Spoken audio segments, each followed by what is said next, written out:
Nous avons des singes partout ce soir, des singes qui crient, des singes qui peignent, des singes qui boivent et des singes qui photographient. Pourquoi les singes? Oh non, ne vous inquiétez pas, parfois il y a du talent chez les singes, il y en a beaucoup chez les hommes. Tiens, notamment chez un écrivain qui est là, j'allais dire à ma gauche, en fait il est sous moi.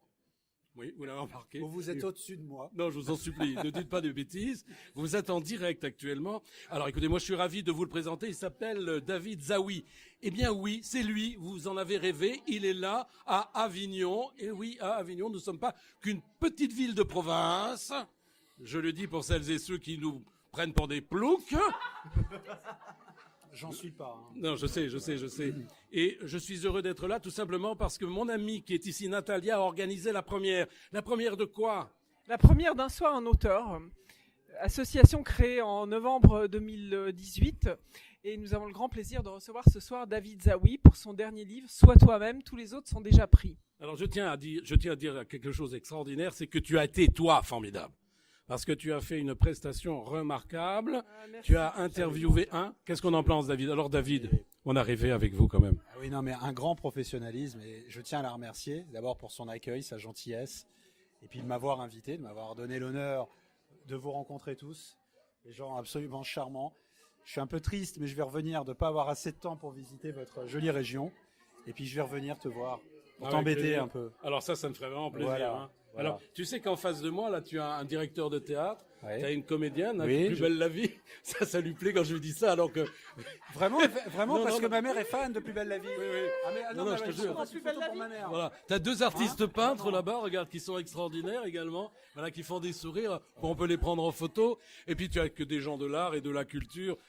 Non, mais ce soir, c'est complètement impromptu. J'ai jamais vu une interview aussi un peu bizarre comme ça, hein? En général, c'est du... Bah, ça- Quel est ton prénom? Eh bien, quel est ton prénom, mon petit bonhomme? Est-ce que tu as déjà écrit devant ton papa et ta maman? Ah, ça m'est déjà arrivé, oui. Oui. Je pense que ton papa, il doit être très fier de toi. Ah oui, oui, Ah bah oui. écoute, moi, j'ai lu Et moi, ton très fier livre. de lui aussi. J'ai lu ton livre, tu parles beaucoup de ton papa. Oui, oui, oui. Mais c'est en bons termes. Mais c'est bien, pour une fois qu'on n'en parle pas en mal. Bon, écoutez, c'est vrai que ce soir, on a envie de se faire plaisir. Nous sommes uniquement à Avignon, vous savez, peut-être une petite ville de Plouc, mais on s'amuse tellement que ça nous fait plaisir. Exception, Pierre-Patrick, Avignon, une ville d'exception. Une ville d'exception. Alors, c'est vrai que je n'ai pas lu le livre, hein, je le dis tout de suite à nos auditeurs, mais tu nous as donné envie de le lire. Ça, c'est important. C'est déjà fondamental. Parce que, merci beaucoup. Merci beaucoup. Vous remarquerez que nous sommes à peu près 200 dans la salle, ils sont que 180 à applaudir. Minimum 200, t'es gentil, parce qu'il y a quand même les gens derrière là-bas là, qui mangent. Je suis tout petit. Oui, Je suis tout petit. Ah oui, mais t'as un avantage quand même. j'ai un parfois. avantage, bah oui. Tu vois la connerie moins vite. Bon, Nathalie, alors, alors d'où c'est venu? Comment vous vous êtes rencontrés? Ça, c'est une Mais question. on s'est rencontrés il y a une demi-heure, enfin il y a une heure. En fait, j'ai oublié de vous dire que le monsieur qui est là n'est pas du tout David Zaouï et que tu n'es pas du tout Natalia. C'est ça que tu veux dire? Non, je veux dire que j'aime la spontanéité et j'ai pas besoin de rencontrer un auteur avant, c'est son univers qui m'intéresse, donc j'aime bien la spontanéité. D'ailleurs, ce soir, il y a eu des petites surprises, il y a eu des projections Il y a eu plein de picturales libraires. d'Alain Ferré, il y a Plein de eu libraires. un libraire qui a disparu dans Avignon. Ah oui. Donc c'est ça aussi la spontanéité, c'est les imprévus du direct, voilà. Oui, mais attendez. On est à la recherche d'un libraire d'ailleurs. Oui, On il faudrait- cherche Et d'un éditeur désespérément- peut-être? Oui, aussi. Enfin, moi j'en ai un, Dieu merci, ça va. On cherche désespérément le libraire des jeunes aidants. À la recherche du libraire perdu d'Avignon. Bon, Voilà, ça écoutez- sera mon prochain roman. Eh bien, écoutez, ça peut être aussi la prochaine aventure de nos Avignonnais. On va lancer un défi grâce à toi, Morel, hein, Bruno. Lequel défi? Eh bien, de trouver un libraire. Prends un Maps, jeu. prends Google Maps et puis libraire.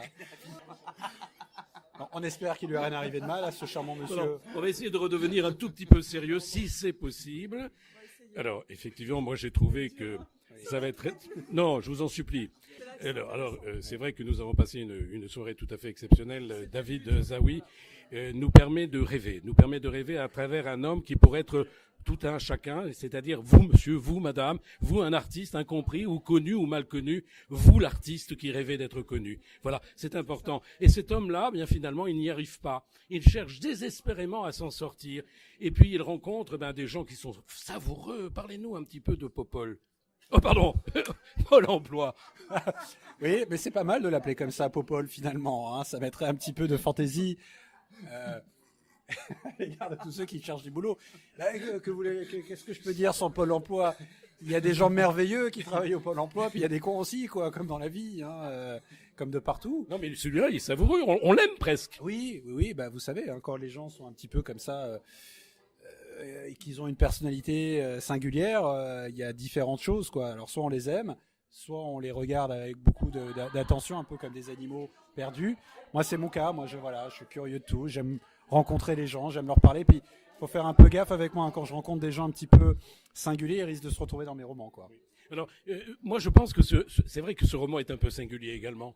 Hein, on y parle d'un singe qui peint, d'un singe peintre, d'un singe qui lui-même va remplacer peut-être son ami géniteur. Enfin, géniteur, peut-être pas. Son maître et son ami. Et donc... Oui, non, mais c'est bien. Moi, je trouve que c'est une interview tout à fait intéressante et qui rentre vraiment dans le cœur vraiment du roman. Et c'est là ton génie. Mais alors, moi, je voulais savoir. C'est là ton talent, vraiment. Est-ce que quand... Oui, parce qu'il y avait une question qui a été posée tout à l'heure. C'est-à-dire quand le singe sort dans la rue, tu disais tout à l'heure que les enfants l'appréciaient, l'aimaient. Oui. Est-ce que les enfants remontaient aux arbres? Non. Mais en tout cas, le singe va se mettre à travailler. Parce qu'en fait, dans cette cité-là, le singe vit à côté d'une résidence où il y a un bazar tenu par un Sri Lankais. Et le singe, en fait, tous les jours, est déguisé. Et en fait, on se rend compte qu'il s'en va, qu'il rentre chez ce Sri Lankais, dans ce bazar, et qu'il pique des affaires, qui se déguise, jusqu'au moment où le Sri Lankais va le capturer, quoi, parce qu'il va dire, il m'emmerde, ce singe, quoi. Ouais, mais ce roman, voler mes affaires. Ouais, mais ce roman, ça sent la vie, ça sent le vécu, ça sent l'amour. Aussi. Ça sent beaucoup d'amour. Moi, je pense qu'il y a un côté paternel, vraiment l'amour paternel, il est là, on le sent, il est présent presque à chaque page, comme s'il insufflait. Je vous remercie beaucoup. Je vais me faire engueuler par ma mère encore. Non, papa, mais pas du tout, parce que non. Moi, je pourrais dire une chose. Vous avez l'œil droit de votre mère et l'œil gauche de votre père. Absolument, vous l'avez bien retenu. Bravo. C'est vrai, c'est ce que je dis, c'est ce que j'écris. J'adore ma mère. C'est une femme exceptionnelle. Mais c'est vrai qu'à l'égard de mon père, j'ai d'admiration absolument incroyable parce que c'est un vrai personnage. C'est un personnage de vie, c'est un personnage de roman. C'est un homme unique, comme on l'est tous d'ailleurs. Mais il y a dans l'unicité parfois, encore une fois, je vais utiliser ce mot, des singularités. Et mon père, voilà, en tout cas c'est pour ça que je lui rends aussi beaucoup hommage dans ce roman, fait partie de ces hommes uniques qui ont une singularité.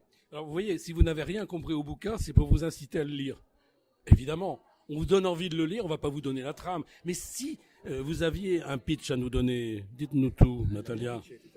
Oui, le pitch du livre en 3 mots. Non, je dirais, qu'est-ce que réussir sa vie pour un artiste? Bien, alors ça, c'est formidable. Vous êtes d'accord, David? Ah oui, moi je trouve ça bien. C'est une bonne représentation qui traduit un petit peu, oui, le cœur du livre. La quête d'un homme, d'un artiste, d'un fils, d'un ami qui cherche à se réaliser. Et c'est plein d'anecdotes, ce bouquin. Hein. Oui, il y a beaucoup de péripéties, il y a beaucoup de choses, effectivement. Il pétille, je pense. En tout cas, c'est comme ça que les gens le reçoivent. Et c'est Natalia, de bonne humeur, de joie, en fait, quoi. Ça se différencie vraiment de la littérature qui est un peu à la mode, la littérature trash actuellement. Oui, ça c'est un livre de bonne santé, ça. C'est un livre de bonheur, ça donne du bonheur, ça donne envie de vivre et de lire. Alors vous avez tout compris. On va faire tout simplement un appel presque solennel, j'allais dire, sans solennité, surtout auprès de l'éditeur. On a envie que David Zaouï reste avec nous demain, après-demain et les jours qui suivent.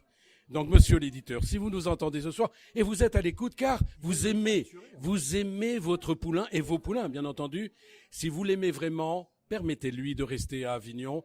Il va être entouré de plein d'amitié, je vous le dis. Merci à toutes et à tous d'avoir répondu aux questions de Pierre-Patrick, peut-être d'ailleurs Média, pour le journal Regard, et pour évidemment Franny Radio, la petite radio qui monte. Bravo. Allez, à très bientôt les enfants. Applaudissez-les. Allez.